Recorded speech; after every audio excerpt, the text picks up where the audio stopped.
Het antwoord zou moeten zijn, volgens mij, 1330 euro. Dat was 380 euro. Maar dat zijn niet voldoende lampen. Simone is de mol. Woe, woe!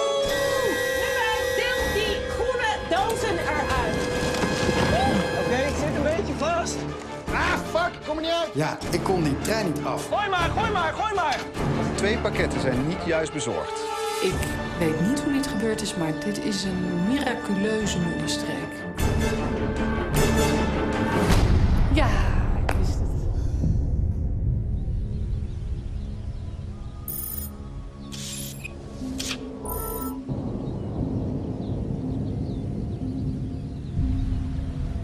Met opgeheven hoofd ging Stine naar huis. En ondanks haar rode scherm overtuigd dat ze het antwoord op de vraag al weet. Volgens de filosofen heeft iedereen dezelfde verdachte. De vraag is of dat klopt en of dat ook de juiste is. De rest van de groep is ook trots. Dat ze het, in sommige gevallen tegen hun eigen verwachting in, tot hier hebben geschopt. En tegelijkertijd verhoogt dat ook de druk.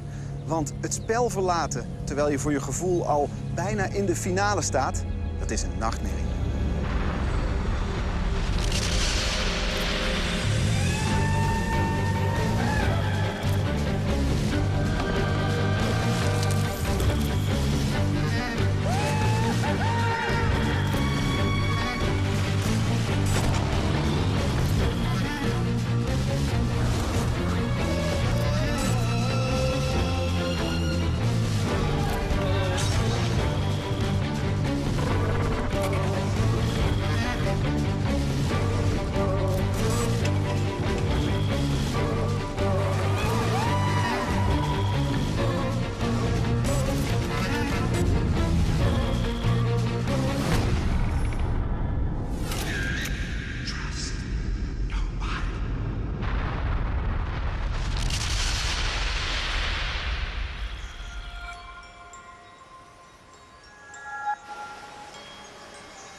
We kwamen aan in Borjomi, een bijzonder stadje hier in Georgië. Er is hier heilzaam mineraalwater. En dat betekent dat mensen van heinde en verre hier naartoe komen om dat mineraalwater te drinken. Jongens, officieel welkom in de halve finale van Wie is de Mol 2018. Hoppa, we proosten gewoon met thee en jus. Elke keer blijft het een beetje onwerkelijk als iemand met wie je toch ruim 2 weken optrekt ineens uit je leven wordt getrokken. Ik werd vannacht wakker. Ja, nog maar met z'n vieren. En tegelijkertijd was er heel veel blijdschap bij de overgebleven 4... dat wij in de halve finale staan van Wie is de Mol. Ik bedoel, wie had het ooit durven dromen dat ik hier nog als een van de laatste der Mohikanen ben overgebleven. Maar ik vond wel kiesgemaal toch een beetje sneu van Stino. Ze had zich zo ingezet. Ik vind het jammer dat ze weg is. Ik zal haar best wel missen omdat we een leuke tijd hebben gehad. Nou, op Stine dan. Ja. Alleen was het eigenlijk een ideaal moment dat jij wegging. Want aan Stine had ik gewoon niet zo heel veel meer. Omdat ik van Stine alles wist. Ik wist precies wie zij verdacht. Ik had alle informatie al van haar gekregen. Zij had mijn informatie al gekregen. Dus ik vind het wel fijn dat ik in deze laatste fase juist de kans krijg om iemand zoals Jan beter te leren kennen. Want hij begint steeds meer los te laten. En hij vertelt mij ook dingen zelfs ongevraagd. Dus ik hoop eigenlijk dat Jan mijn tegenstander gaat worden in de finale. Olcay is niet de mol. Olcay is niet de mol. Simone is niet de mol. De mol dit jaar is een man. En die man heet Ruben Heijn. Jan Versteeg. Jan in al zijn energie en al zijn activiteit en zijn fanatisme. Dit zou nog wel eens een hele goede mol kunnen zijn. En dat allemaal als een soort façade hebben gebruikt. En hetzelfde geldt eigenlijk een beetje voor Olcay. Mega fanatiek. Ontzettend grote bek. Maar ook op de momenten dat er heel veel geld verdiend had kunnen worden, het niet verdienen. Olcay, bij bepaalde opdrachten, drukt ze toch een beetje de snor. Ze kan soms een beetje intrigant zijn. Dus dan zit ze weer met Jan te smoezen. Dan wil ze weer een tête-à-tête met Ruben. Dus ik weet niet welke spelletjes zij allemaal speelt.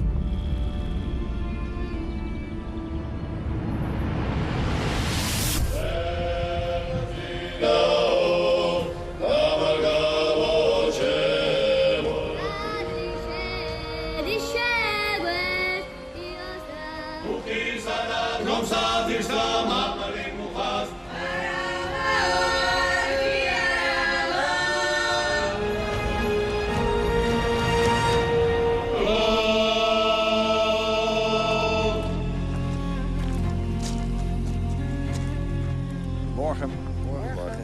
welkom in Vartsia.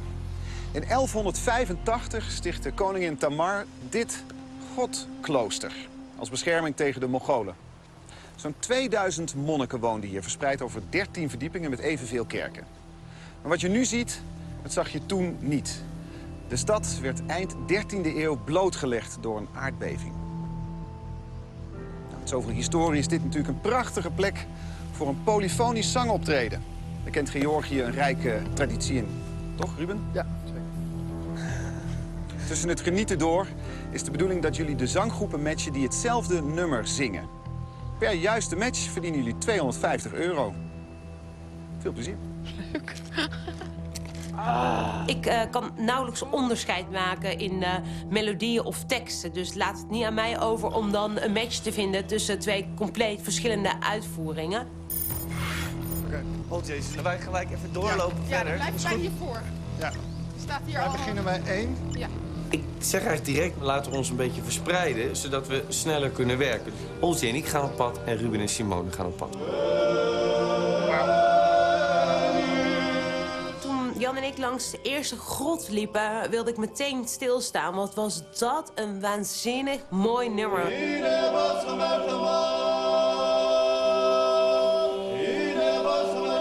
Het raakte mij direct. Ik wilde eigenlijk op de rots gaan zitten en daar gewoon uren gaan luisteren. Mannen in een waanzinnige Georgische outfit met zwaarden. Volgens mij hadden ze een soort van kogels in zilveren hulzen.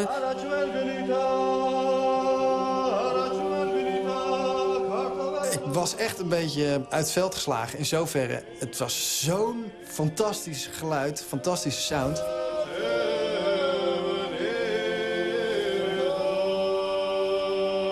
Bij de tweede groep kwamen kindjes tegen.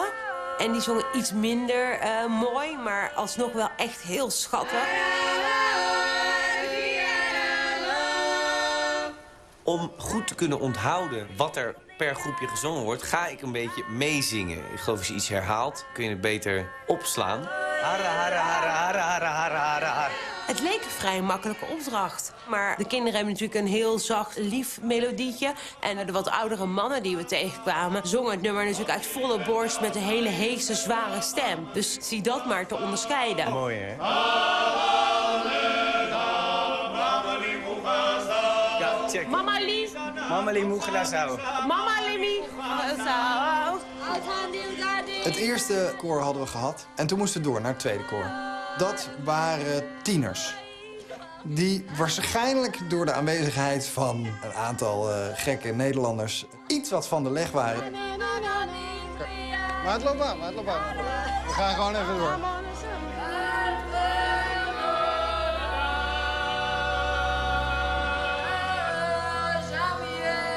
Je kon echt gewoon die prachtige natuurgebieden zien. En ondertussen had je ook nog het genot van die enorm mooie zangkunsten. Dus ja, ik was eigenlijk onderweg ook een beetje de opdracht van Art vergeten, om eerlijk te zijn. Ja, dit was 5, toch? Ja, meneer. 4. Kijk nog even. 4, hè? 4 is het. 1. Dit is 1. 1 en 4. Wacht.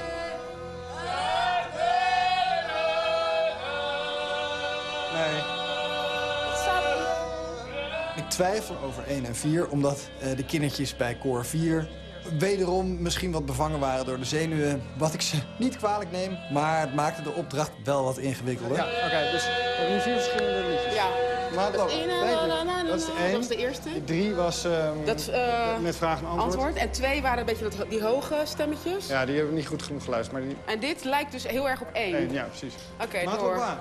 Hey daar, hey daar, hey daar, hey daar. Hey da, hey da. Hey daar is 5. Ja.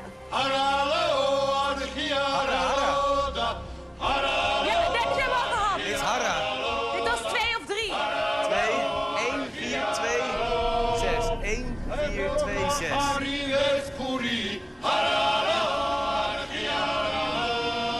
Heda is 5. Ja, 5. Gaat eigenlijk best goed.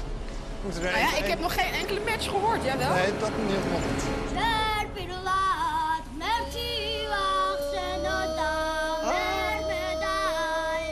Fantastisch.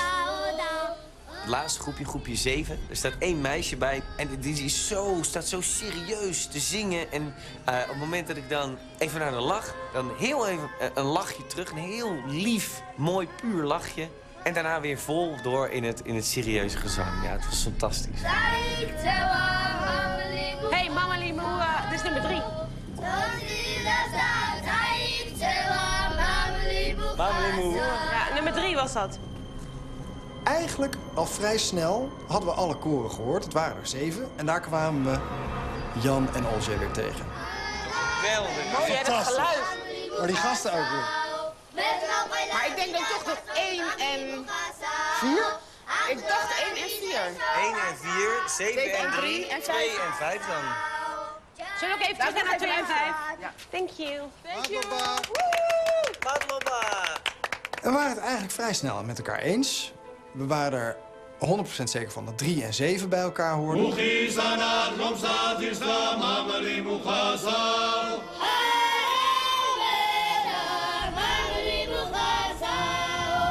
En 1 en 4.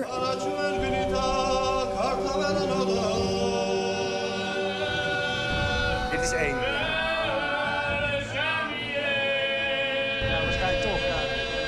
In eerste instantie werd er gezegd van 2 en 5. Maar later, toen we nog eens een keertje terugliepen, kwamen we erachter van nee, we hebben verkeerd 2 en 6 horen bij elkaar. Dit is Argia. Dit is 6. 2 en 6. 6. Maar wat is 5 dan? Alleen 5. Wat doen we met 5? Moeten we die nog ergens bijstoppen? We moeten Heda gaan zoeken. Ja, maar dat heb ik nergens gehoord. Maar eigenlijk was het ook wel duidelijk dat koor nummer 5 hun eigen liedje zong.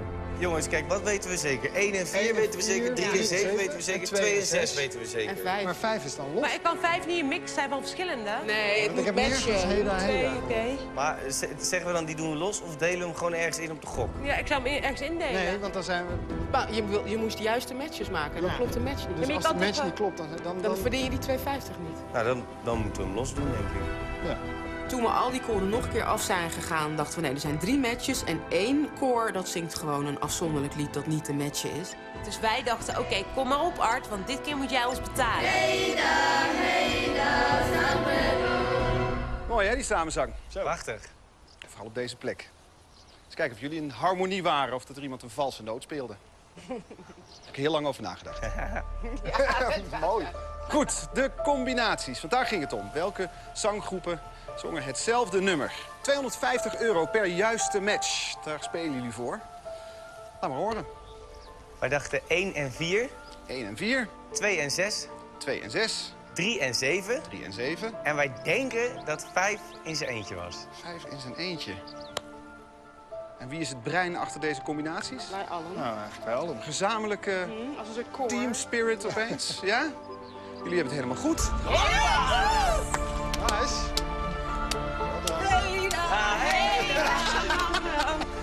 En dat betekent dat jullie 4 keer, want ja, die 5 tel ik gewoon mee... 4 keer €250 en dus €1000 verdienen voor de pot. Nice one. Lekker, jongen. 1, 2, 3. Is er nog steeds dezelfde penningmeester? Yep. Alsjeblieft. Dank u zeer. Gefeliciteerd en tot straks. Hey jongens, goed gedaan. Echt leuk. €1000 in de pot. Nou, dat vind ik best wel lekker. We hebben gisteren natuurlijk €500 verloren op een treinopdracht waar we 1500 hadden kunnen winnen.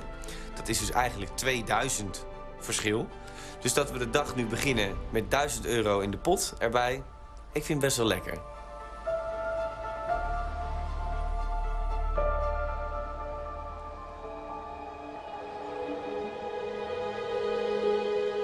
De finale komt echt heel snel dichterbij.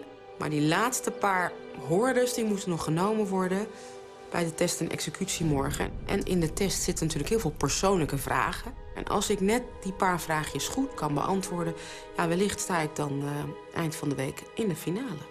Het leek mij wel leuk om met jou onder meer de finale te halen. Maar dat betekent wel die test goed maken. Ja. En ik heb het idee dat ik nog te weinig persoonlijke info...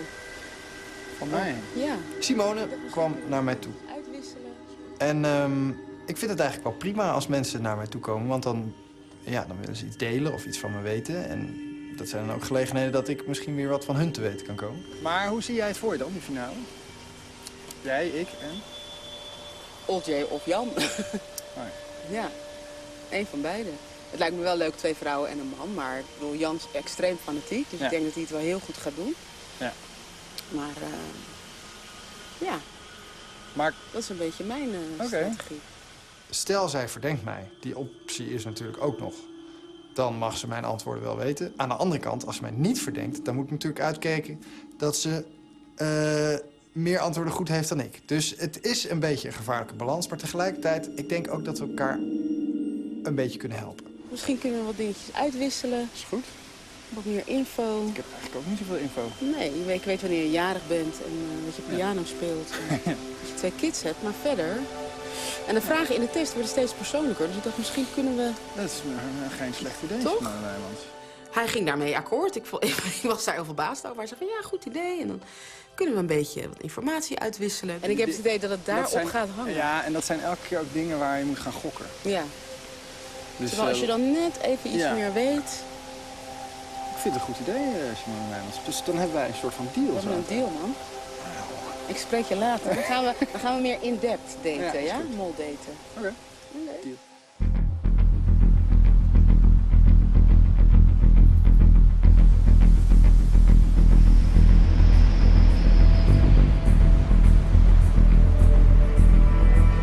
Toen we vanmiddag bij onze opdracht aankwamen, was ik meteen helemaal excited. Want eindelijk gingen we iets met water doen. Ik zag een hele mooie, diepe rivier en ik zag auto's staan, ik zag rangers. Dus mijn hoofd sloeg echt op tilt. Ik dacht, we gaan wild water varen of we gaan kanoën, we gaan vissen. Op een of andere manier had ik heel veel adrenaline en ik stond er helemaal klaar voor. Maar toen werd ons verteld dat we in auto's moesten zitten. Nou jongens, wat het een eerste succes en veel plezier, hè? Ja, jongens.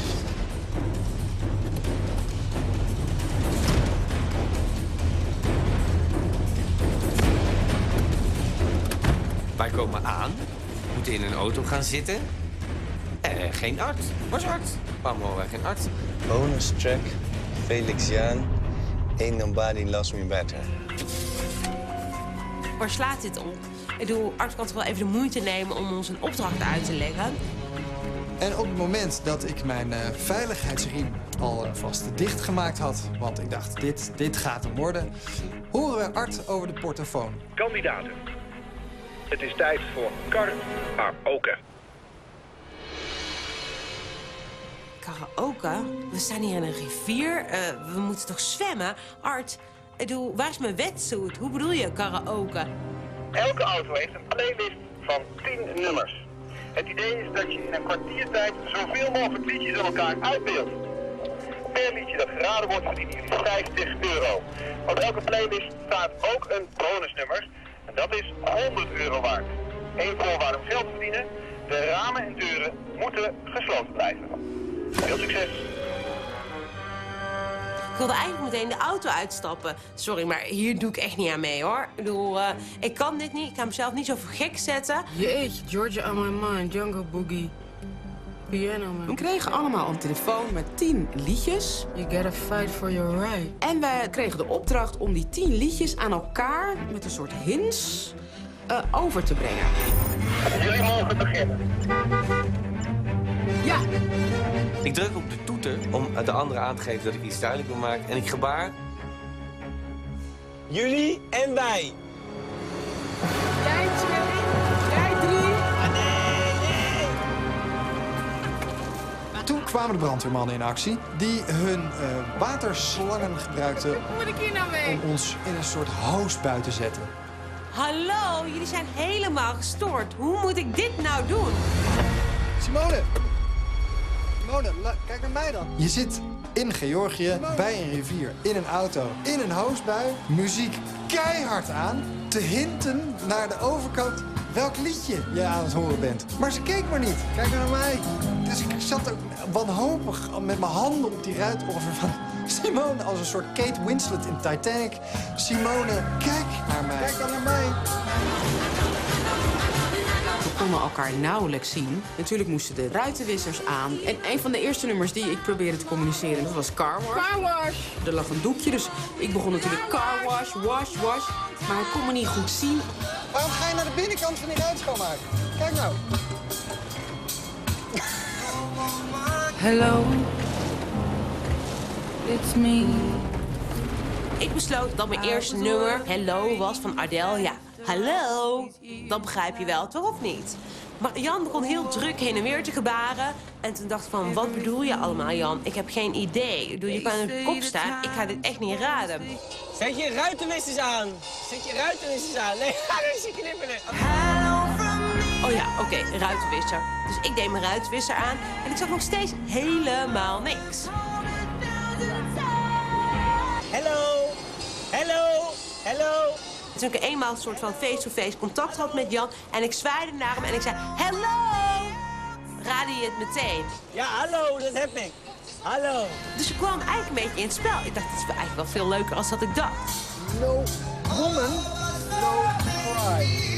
Terwijl ik verwoede pogingen deed om No Woman, No Cry uit te beelden... wat ik echt best wel goed deed, vond ik... het ging bij mij over borsten en huilen... en dat dat allemaal niet het geval was. No cry. Jezus. Dat snap ik. Dat ging er bij Simone Wijmans niet in. Blauwe Bob Marley. Nee. Dat snap je toch? Ik verscheurde je foto. Picture? I rip your picture. I rip your picture. I rip your picture. Ja, je foto, ja. Ja. Ik lachte me kapot van die blik van Jan. Dat was echt goud waard. Foto, heb je brieven gebracht? Dashboard. Paradise by the dashboard light. Simone Wijmans, nieuwslezeres van het NOS-journaal. Je was al goed in limbo dansen. Hier was jij ook verdomde goed in. Ik heb zelden zo'n enthousiasme gezien.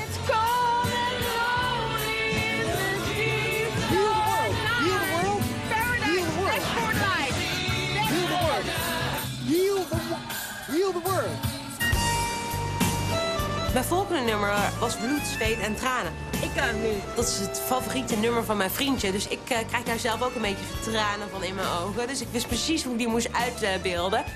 Bloed, Tattoo, zweet en tranen. bloed, zweet en tranen. Ja! Ik denk bloed en dan zweet en tranen. En toen zei hij meteen bloed, zweet en tranen. Oké, kijk. Help! Help! Ja, help! Ja. Het is niet Jan op zijn mooist, denk ik. Aan de andere kant, het gaat wel goed. Oltje en ik, aan de lopende band raden wij elkaars nummers. Het gaat echt heel lekker. Help van de Beatles, Hello. Happy, because I'm happy. Happy van Pharrell. Ja, dit is gewoon een speeltuin. Kinderen voor kinderen. Ik had een lijstje met muziek. Grotendeels kutmuziek. En het Wilhelmus. Oké. Wilhelmus van Nassau. Hand op je hart. Piano Man. Piano. Piano Man. Het lukte mij gewoon niet goed om Rubens songtitels te raden. Terwijl ik zelf dacht dat ik mijn songtitels wel goed had uitgebeeld. Heb je hem? Ja. Piano Man. Ik heb hem. Dancing on the ceiling. Nee, on the ceiling, hier. What feeling? Dancing on the ceiling. Oh, dancing on the roof! Dancing on the roof! Dancing on the ceiling. Lionel Richie. Dancing on the roof! Dancing on the ceiling. Dancing on the ceiling! Dancing on the ceiling! Ja, dancing on the ceiling! Nog 3.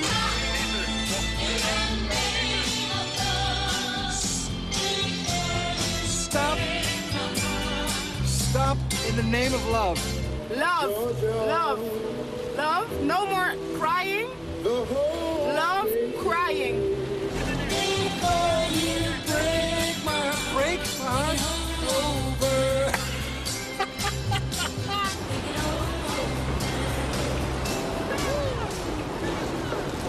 Thriller! Michael Jackson! Thriller! Oltje Gulsen is geniaal. Thriller! Michael Jackson! Oltje doet dit. Weer een dansend iets. En dan dit. Kan ik niks te maken. En daarna doet ze iets in die autostoel. Waardoor ik uiteindelijk haar derrière in beeld zie verschijnen. Ik denk, wat is die vrouw nou aan het doen? Michael Jackson! Oké. Ik heb geen idee. Maar O.J. Gulsen krijgt een geniaal idee en doet op het dashboard van de auto dit. Moonwalk. Michael Jackson! Ja, Michael Jackson. Thriller! Ja! En zo komen we toch nog door dit op Thriller terecht. Ja, die vrouw is geweldig. Oh ja! You! Ik? Ja? Gotta fight! Run? For your right to party! You! Ik kwam niet meer bij van het lachen. Die hele auto van Simone ging alle kanten op werkelijk. Terwijl ze bezig was met het uitbeelden van dit liedje. En ze zag eruit als een beetje die drummer van de Muppet Show... die alle kanten op gaat, weet je wel? You gotta fight! For your right to party! Ik zag bij Ruben, ja, die lag natuurlijk in een deuk... omdat hij ineens die keurige nieuwslezer is. Helemaal zo, fight for your right! Fight! Fight! Fight for your right to party! You gotta fight! Ja, fight for your right to party! You gotta fight for your right.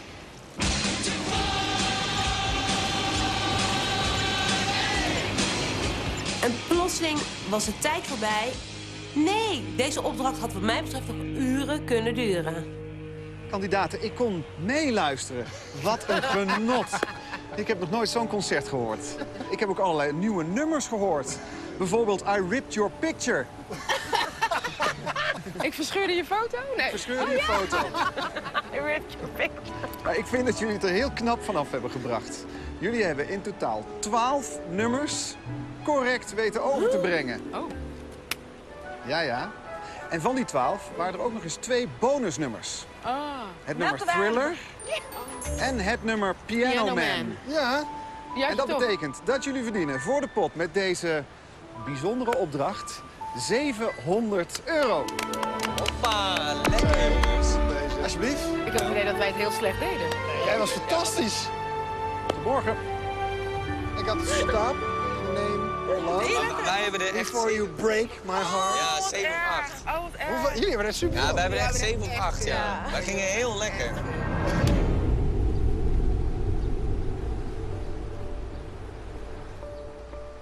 Het was wel echt een belachelijk moeilijke, gekke opdracht. Maar uiteindelijk, als je je best deed, dan raadde je het wel.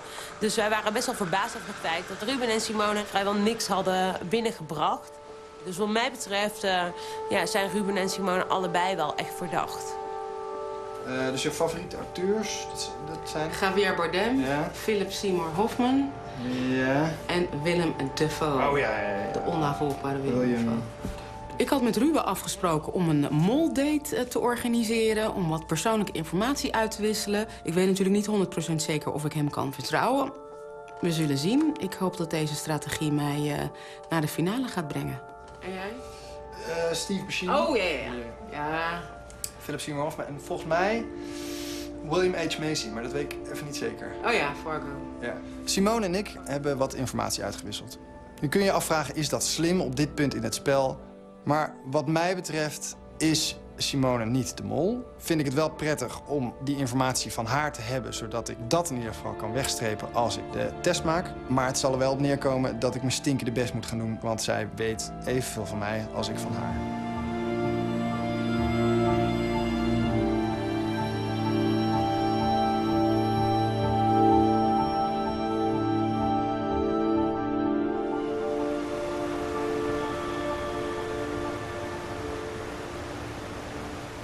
Vandaag is de dag dat de finalisten bekend worden. Dus ik denk dat we alle vier het gevoel hebben dat we wellicht niet goed genoeg voorbereid zijn. Dat je nog extra informatie nodig hebt om vandaag in ieder geval de test goed te maken. Dus al met al merk je wel dat er is wel wat aan het borrelen hier en daar.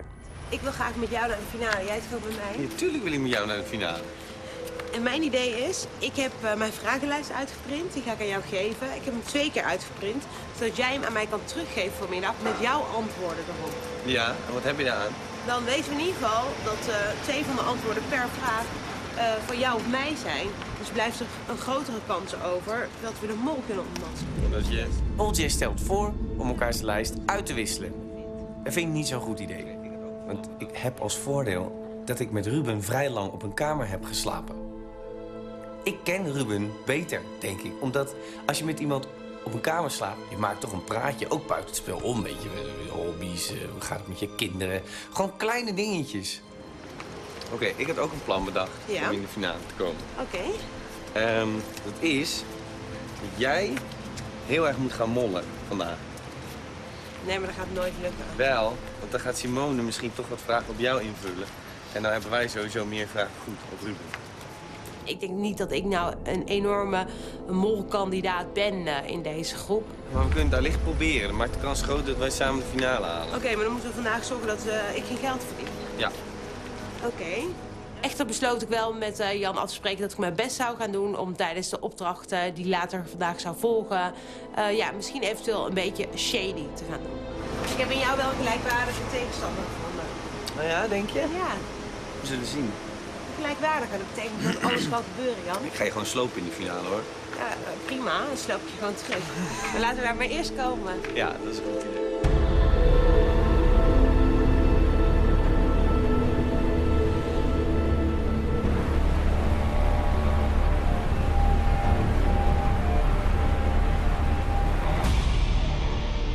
Als je weet wie het is het een genot om naar deze mol te kijken. Want ook al wordt er her en der geld verdiend door de groep, de mol saboteert bijna voortdurend naar hartelust. Gedurfd, gewaagd en zonder door de rest op heterdaad betrapt te zijn, al is het soms kantje boord.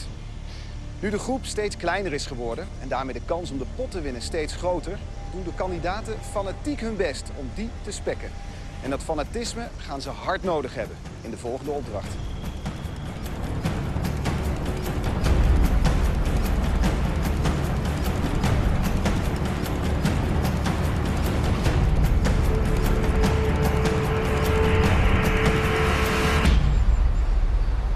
Een boot. Dus wij hadden het idee dat we eindelijk inderdaad iets op water zouden gaan doen. En na onze karaoke van gisteren waren we echt wel toe om samen het water in te duiken. Of in ieder geval een stukje te gaan varen. Goedemorgen. Goedemorgen. Dit is de Mutkwari-rivier. Pas geleden werd hier nog het Europees kampioenschap raften gehouden. En vandaag gaan jullie het kampioensparcours ook afleggen. Het eerste gedeelte van het parcours kunnen jullie gebruiken om de techniek een beetje onder de knie te krijgen. Maar blijf wel om je heen kijken, want voor je het weet mis je belangrijke informatie. In het tweede gedeelte kom je erachter hoe je geld kan verdienen met deze opdracht. En in het laatste deel kun je ook echt geld binnenhalen. 4.000 euro in totaal. Om jullie veilig en heel huids over de finish te brengen, het is toch een onstuimige rivier, gaat er een coach mee. Ik wens jullie heel veel plezier. Deze opdracht echt heel erg. We waren allemaal super enthousiast toen Arthur ons vertelde dat we zouden gaan raften. 4.000 euro. Jongen, 4.000. Dan kunnen we dus in potentie naar 17.400 euro. Kijk, dan gaan we wel serious money praten. Nu moet ik zeggen dat tevens dit ook het soort opdracht is waar ik een beetje van tevoren voor vreesde. Want Jan Versteeg in een wetsuit is de natte droom van eigenlijk elke man en vrouw die je maar kan voorstellen. Oké, jongens, kom op, hè. Let's go! En dan voel ik me eigenlijk naast hem toch een soort behaarde satéprikker in zo'n ontzettend lullig pakkie. Dus ik voelde me wel een tikkie ongemakkelijk. All forward. All forward. Hup. Tempo, hey! Hup. En hup. En hup. En hup. Dit tempo houden. Toen we eenmaal in de boot zaten, merkte ik wel dat de stroming zo hard was dat je boot echt van links naar rechts zwiepte. Gewoon laten gaan zo, hè? En dat je wel degelijk echt flink moest doorpeddelen om in ieder geval recht te kunnen varen. Beste vis. Iets naar buiten peddelen jullie. Nee, niet jij, zij. Jan en ik hadden al eens eerder in zo'n raft gezeten en Simone en OJ hadden het nog nooit gedaan. Die waren van tevoren een heel klein beetje van, wat gaat er gebeuren? Maar Eigenlijk was het heel goed. Hé, er staat een bord, Waar? Rechts. Oh, rechts jongens, jullie moeten peddelen. Laten we er even een beetje... Right back, left forward, Simone. Jullie moeten peddelen, we moeten die kant op. Forward. Er hangen 12 lijnen met kokers over de rivier. Er hangen 12 lijnen met kokers over de rivier. En de koker is daar ook, jongens. Ja, all forward. Jongens, we gaan naar rechts. Pas op. Nee. In het begin gaat het nog bij de dames niet heel erg dat ik denk, daar hebben we ook echt wat aan. OJ, je moet iets dieper je pedal insteken, anders doe je niks. We gaan nu wel heel erg naar de zijkant. Dat maakt niet uit. Ik zie al 2 borden. Jullie moeten iets harder peddelen, jongens. We gaan de verkeerde kant, moet je zo Ja, doen. dan moet je harder Ja, dan peddelen. moet jij die kant op peddelen, schat. Ja, nou ik Jij peddel kunt wel ook goed, hoor. sturen. Je kunt het niet allemaal van mij af laten hangen. De kokers hebben allemaal een kleur. Oké, dus er hangen 12 kokers over de rivier en ze hebben allemaal een Ja, maar Ruben, als jij helemaal niet peddelt, dan werkt het niet. Kom op, rechtdoor. Ik zat op zich op een vrij prettige plek, achteraan. Dan kan je een beetje sturen. En op zich, ja, die rivier die stroomt naar beneden. Dus als je het een beetje in balans houdt, dan hoef je niet eens zo heel veel te doen. Er hangen 12 lijnen met kokers over de rivier. De kokers hebben allemaal een kleur. Hier is er nog één. In een aantal kokers zit geld. Oké. Ondertussen moesten we natuurlijk wel opletten, want er stonden borden langs de kant van de route. Oh, daar links, jongens, een bord. Oké. Waar? Daar links, in de bossen. Oh ja, oké, laten we een beetje die kant op gaan alvast. En in het eerste gedeelte stonden er borden over wat we moesten doen. Oh, rechts komt eerst nog een bord. Oh, hier is er nog één, ja. In de andere daarachter. kokers zit min geld. Oh nee. Min geld. Kijk, daar moeten we even goed op gaan letten. Want min geld is no-go. Kijk, kan iemand het lezen? Zometeen komen er... Zo, je hebt het goede oog. Zometeen komen er flip- er... Ja, we komen zo eraan. Zometeen komen er informatieborden. Borden. Jan kon hem heel goed zien. Hij zag die borden echt van, nou, ik denk 15, 20 meter afstand al. Daarop staan de lijnen, de juiste lijnen en... Puntje. Dus het hielp ons wel, terwijl wij druk aan het peddelen waren, dat we iemand hadden die gewoon een ingebouwde verrekijker heeft. Wat staat er? En de kleuren van de kokers die jullie moeten pakken. Wat staat er nog één De keer? kleuren van de kokers die jullie moeten pakken. Er komen informatieborden met daarop de juiste kokers en de juiste lijnen die jullie moeten pakken. Oh, oké. Waarschijnlijk krijg jij een lijn en jij een Zodat lijn we en jij een vermijden lijn. dat we die min kokers pakken. Komt zo meteen op rechts een bord, jongens. Oh ja, ik zie hem. Ah, vet! Right way! Right back, right back.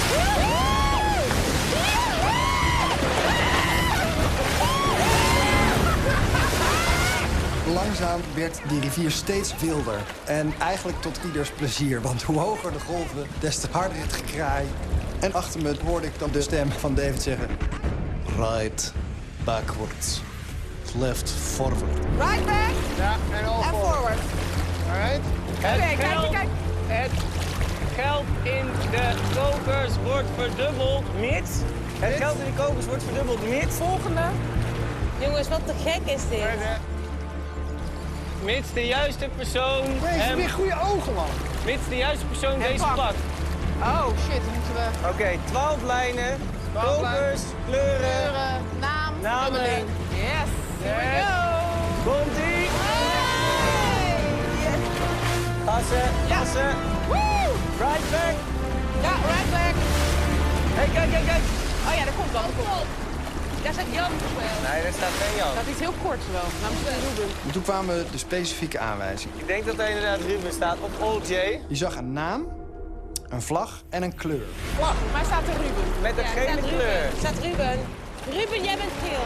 Bij die vlag moet je geel pakken. Oké, staat inderdaad Ruben. De eerste die we zagen was ik. Bij Kroatië pak je geel. Oké. Dus ik moest onthouden, oké, Kroatië geel, Kroatië geel.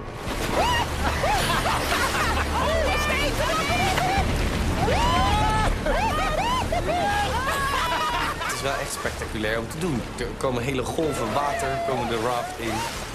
En ondertussen krijg je ook nog een opdracht die je moet voldoen. Ja! Hoppa! Oh, daar komt een bord aan. Een bord. Daar staat Jan op. Ja, volgens mij ook. Nee, daar staat denk ik OJ. OJ? Ja. Ja, ik ben roze. En Jan is, nee, Ruben is geel. Maar, Ja, maar als iedereen gewoon zijn eigen kleur houdt, wordt één grote chaos. Ja, precies. En dat is natuurlijk wat ze willen. We hebben echt heel goed links en rechts die borden goed gelezen. Oké, ja, hierboven. Hier, Ja. rechts. Simone. Blauw, lichtblauw. Ik moest me richten op de lijn waar een Georgische vlag hing met een blauwe koker. Ruben moest zich bijvoorbeeld richten op een Kroatische vlag met een gele koker. Nou, zo had iedereen een eigen combinatie. Die moest je natuurlijk allemaal onthouden. Welke vlag had ik dan? Volgens mij iets van Joegoslavië. Jongens, zie daar links ook een oranje, hè? Daar staat mijn naam, dat is zo kort, dat kan niet anders. Daar komt weer geel aan, hè? Ja, oranje. Het! Hè? Ja, het. Duk en Kim. Oh, ik ben hem zo meteen kwijt, dat is zonde. Oh, hier komt er eentje aan. Die mijne. Hongarije. Nog een kleur. Geel. Hongarije, geel. Het was echt een van de tofste opdrachten die ik heb gedaan. Ja, voor het eerst misschien ook wel echt een vakantiegevoel. Maar daar gaat het natuurlijk mis. Want uiteindelijk zijn we hier om geld te verdienen en erachter te komen wie de mol is. Denk je niet dat het lichtblauw en dan geel is in je hoofd? Ja, dat moet je niet vergeten. Ik heb Georgië blauw en Hongarije is het. Ja, jongens, laten we ons nou met onze eigen kleuren bemoeien. Daar komt nog wat blauws aan. Ja. Dat ben ik. Oké, oranje en blauw, oranje en blauw. En zo ging dat een beetje door en iedereen verzamelde eigenlijk zijn land en zijn kleur. En ik was ondertussen wel bezig om te onthouden van wie welke kleur had. Blijf het voor jezelf zeggen, jongens. Ja. Blauw, oranje, Engeland, Italië. Wat heb jij, Ruben? Verhaal? Je hebt geel Kroatië. Toch? Blauw, oranje, Engeland, Italië. Blauw, oranje, Engeland, Italië. Ruben! Is het blauw of donkerblauw of zwart? Nee, het is Roemenië. Oh ja. Roze, Ruben. Blauw, oranje, Engeland, Italië. Blauw, oranje, Engeland, Italië. Ja, Jan. Naast mij zat Jan. Engeland blauw, Italië oranje. Engeland blauw, Italië oranje. Dat ik op een gegeven moment ook zei van, hey dude, I get it. Ik heb HAVO, hè. Ik moet dit zin blijven zeggen, anders is het gewoon weg zo meteen. Ja, in kleuren blijven denken. Dat is... Rechts, een bord. Oh ja, ik ben dat. Geel, en welk land is dat? Is dat niet Rusland? Ja, volgens mij wel. Toen we al die verschillende borden hadden gezien, toen iedereen wist welke koker en bij welke vlag hoorde, toen begon daadwerkelijk de opdracht. Wil je deze nog even pakken? Ah, shit. Ja, dat komt. Ja. Als de juiste persoon de juiste koker pakte bij zijn kleur en vlag, dan werd dat geld verdubbeld. Als iemand anders die koker zou pakken, dan zou het geld wel verdiend worden, maar niet worden verdubbeld. En als je een andere koker zou pakken, dus een verkeerde, wie hem ook pakte, dan had je min geld. Jongens, ik zie de eerste kokers. De vlag van oranje. Nu is het moment daar. Wij kunnen op het komende stuk van de rivier 4000 euro verdienen. Hey, let's make some money! Er hing een vlag boven de rivier en daaromheen hingen 4 kokers met allemaal hun eigen kleur. Ik heb Georgië blauw. Ze moeten een beetje aan de linkerkant blijven. Nee, Jan, rechts daar. Waar? Naast oranje. Ja, maar aan de linkerkant van het gedeelte. Forward. Forward. We komen vanzelf wel uit. Ja. Nou, wacht even. Blauw Er hangen 2 Georgië. blauwe. Nee, dat is ook een vlag van aan de Nederland. linkerkant. Engeland moet blauw. We Ik moeten moet naar naar rechts. rechts. Nee, maar eerst. Dat komt Eerst dat ben kan ik. niet zien. Eerst is Georgië. Eerst komt Georgië. Jongens, richting blauw. Blauw. En daarna moeten we helemaal naar rechts, want dan moet ik blauw hebben. Oké, is goed. Kom op, let's do this. Let's do it, jongens. 1. Mikken. Beetje naar, beetje links. Beetje naar links, beetje naar links. Ja, doe ik. Oké, niet veel. Oh, gas. Ik ga pakken. Ik heb het op. Oké, dit is hem. Hou hem recht. Daar komt hij. Val die in het water. Pak hem. Ja, oké, naar rechts. Simone kon hem gewoon er vanaf plukken, geen enkel probleem. Vervolgens kwamen we bij die van Jan. Draaien. Even draaien. En bijna Naar achter. achteren. We komen redelijk in de buurt van de Britse vlag, maar ik zie... Gas. Ik ga het net niet halen. Naar voren. Dus als een soort David Hasselhoff rende die door die boot heen.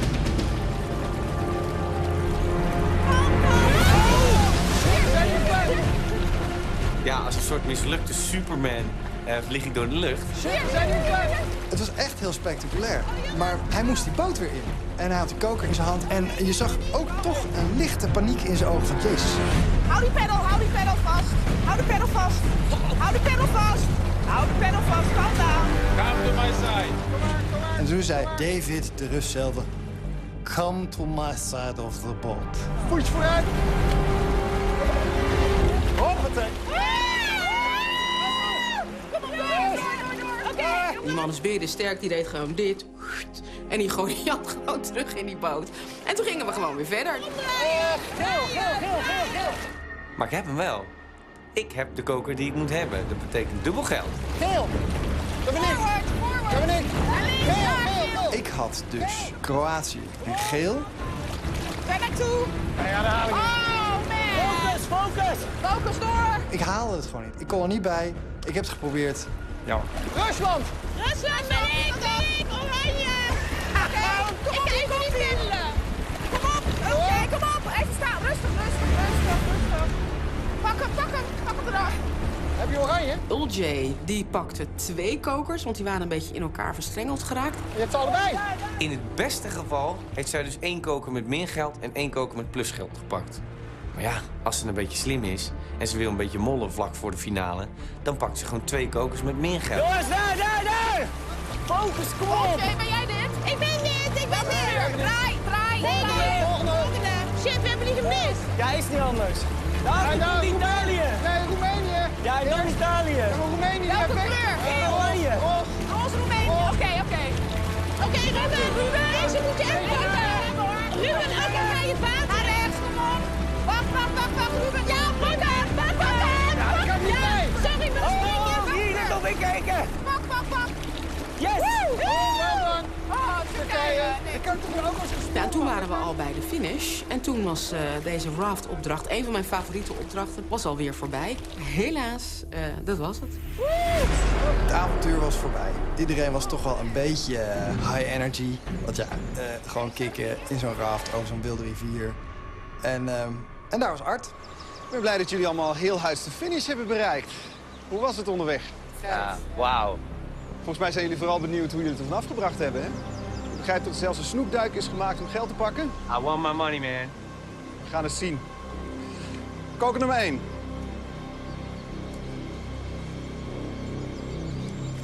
Bam. €250. Een lekker begin. Is wat nat geworden.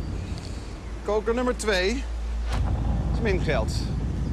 Dus je zit er nu op plus €200. Nummer 3. €250. 450 zitten jullie nu. Koker nummer 4. Oh. Weer min geld. Min 50. Dat betekent dat jullie op 400 in de plus staan. En de laatste.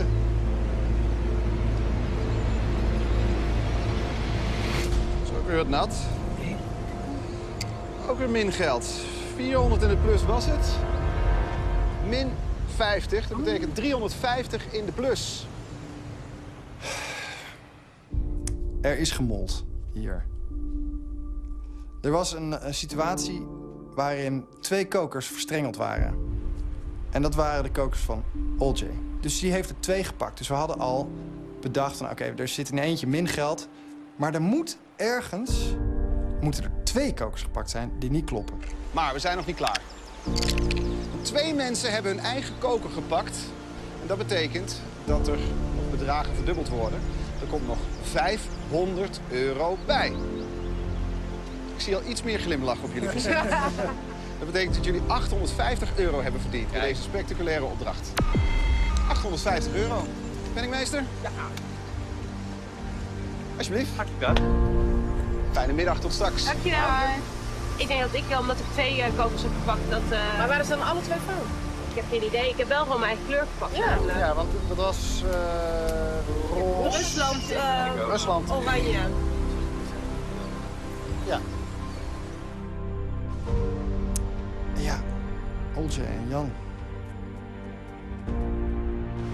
Hey, jongens, we hebben geld verdiend. Ja, En ja. by the way, het was een te gekke opdracht. Ja. Ik vind Dat was wel één van de vetten. En Art heeft niet gezegd, maak je op voor test en executie. Nee. Hij zei wel, ik zie jullie straks. Ja. Oh, en jongens, maak je klaar voor test. Nee, serieus? Jammer. Heb nou je mond gehouden, man. Oké. Ik ben best wel een beetje zenuwachtig voor de test, jongens. Ja, jongens, dit is de allerlaatste voor de finale. Ja, dat betekent dat één van ons het niet gaat halen. Maar ja, wel een mooi feestje. Ja.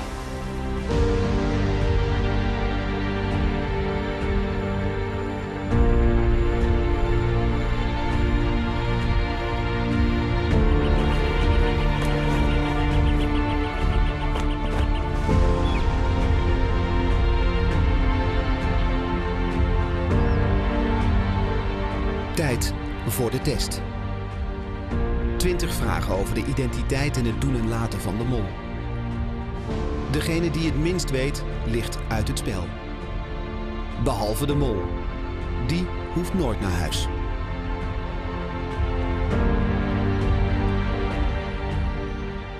Ik zou het echt jammer vinden om niet de finale te halen. Zeker zo dichtbij de finale. Maar aan de andere kant ben ik ook echt blij en heel trots. Vond ik het een onvergetelijke reis. De zenuwen die beginnen langzaam maar zeker tot een hoogtepunt te stijgen. Ik probeer zo goed en zo kwaad als het gaat de feiten goed op een rij te hebben. Ervoor te zorgen dat ik de antwoorden die ik met Ruben heb besproken ook even goed tot me neem. En dan ervoor gaan en zo snel mogelijk en zo goed mogelijk die test maken. En dan op naar de finale.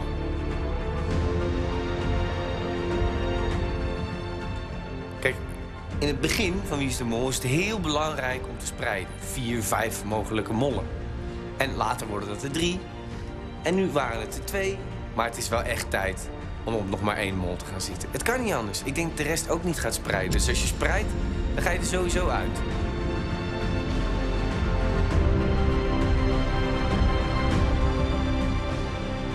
Ja, ik heb 2 verdachten. Beide zijn ze fucking fanatiek. Allebei een grote bek. Allebei een heel klein hartje. En allebei potentiële mollen.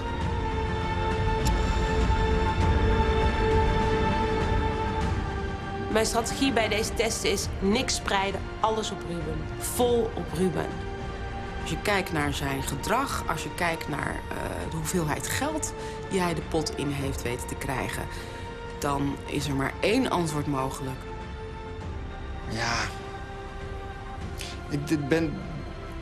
Ik denk toch uiteindelijk dat OJ een hele enthousiaste kandidaat is. Hij heeft het goed gespeeld, doet heel onhandige dingen, houdt zich passief vaak in opdrachten. Chapeau, maar het is over, Ruben. All my votes voor Ruben Heijn. Vol op Ruben. Ruben is de mol.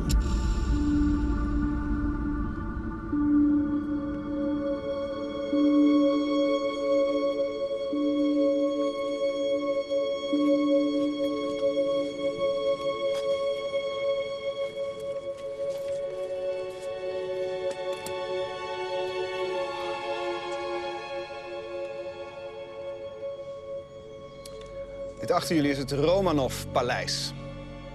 Een van de buitenverblijven van de laatste Russische tsarenfamilie. Jullie hebben alle 4 al een flinke reis achter de rug om hier te komen. Oltje en Ruben die begon voor jullie in Kazachstan. Jan, jij verscheen in de startlijn in Oekraïne. En Simone, jij begon in Armenië. Dat lijkt lang geleden en dat is het ook. Sindsdien hebben jullie geraft, geparaglide, in het circus opgetreden, met zwaar materieel gewerkt, door de lucht gezweefd. En je ook nog onsterfelijk gemaakt bij Kar AO. Zoveel meegemaakt, zoveel gedaan. Als je hier en nu afvalt, mag je met recht vol tevredenheid terugkijken. En toch, de climax moet nog komen. De finale. En alleen de 3 die deze test en executie overleven, treden toe tot de eregalerij der finalisten. Wil je toch, Ruben? Dat zou leuk zijn.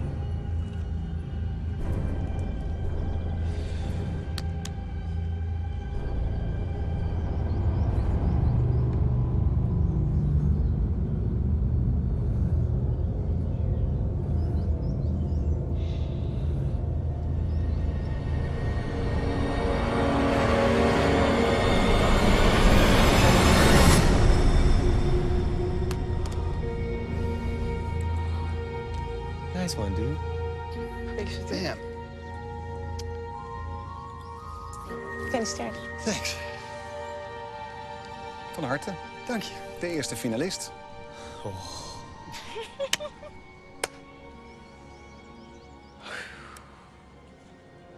Olcay.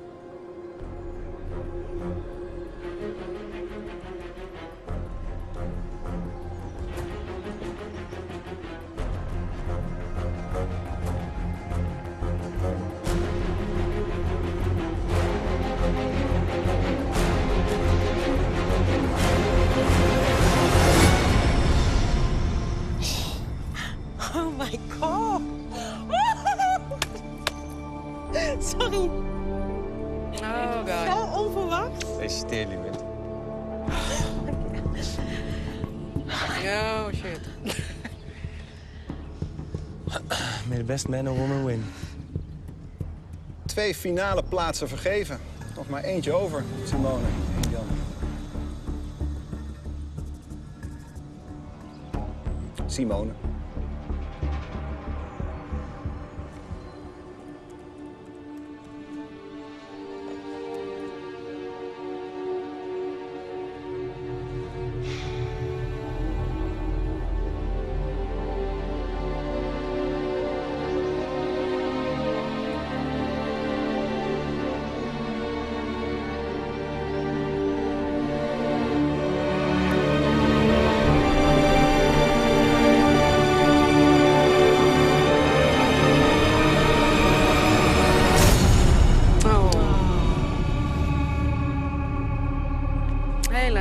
Zonde.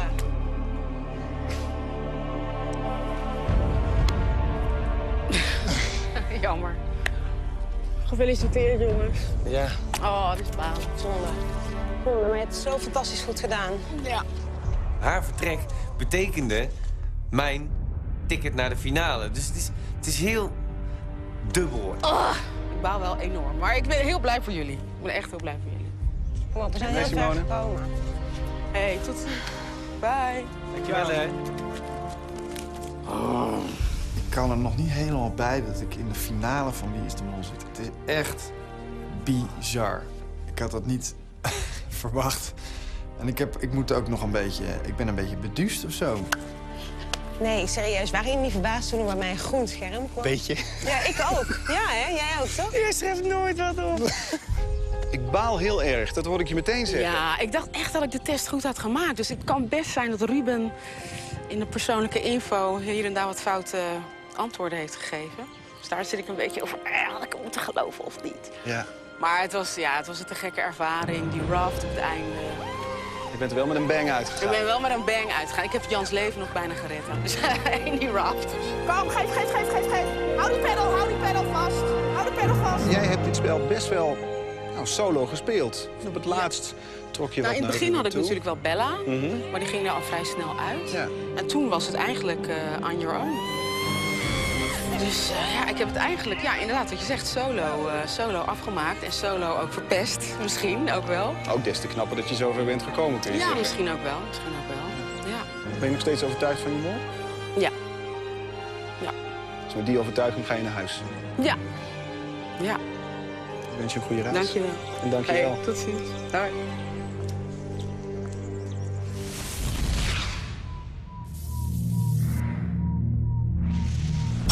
Finalisten. De laatste dag vandaag. Geld. Waar is het geld? Oké, ik heb Ruben door. Wat? Het was donker, het was leeg. Het had ook een beetje iets spookies. Jan, ik heb echt nog steeds niks gevonden. Dit wil ik thuis ook. Do you find Molly? Mollit? Is dit een hint? Ik probeer daar naartoe te komen, alleen ik begin nu al in de mist en de bergen te verdwalen. Oeh, dat scheelde weinig.